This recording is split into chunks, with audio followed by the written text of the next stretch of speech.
Rocky relationships. What can one do if they want a relationship to work, but the other person seems to have lost interest? There are many ways to handle a cold relationship. There is communication, building trust, and personal emotional insight. Communication is the first step to getting back together.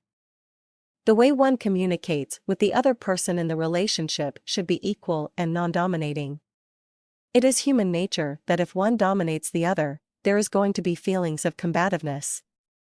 Very rarely does a relationship work where one is the dominant and the other is submissive. Both partners are equal and want to be respected and treated as such. Building trust. Trust can be built by honesty between each person. There are several cases in history where it is shown that relationships are destroyed because one partner is not honest with the other.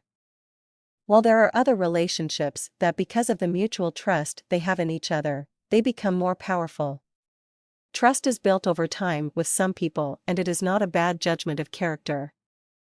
Other personality types are trusting from the get-go, and if something happens to blow that trust, it takes a long time to trust the person again. Trust is built by being completely honest with the other person.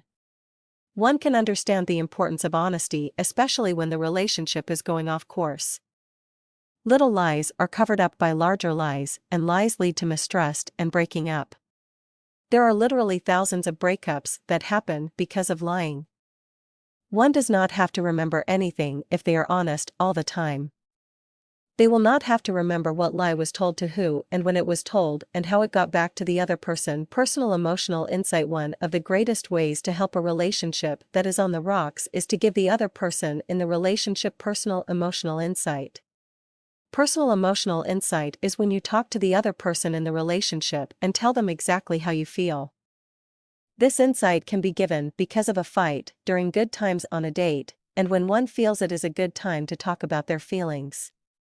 One should not be bashful in letting the other person know how they feel when tensions are high, when they like something the other is doing, or just as a response to simple acts of kindness either in words or actions. Personal emotional insight is one of the most important parts of getting back together and letting the other person in the relationship know how they feel.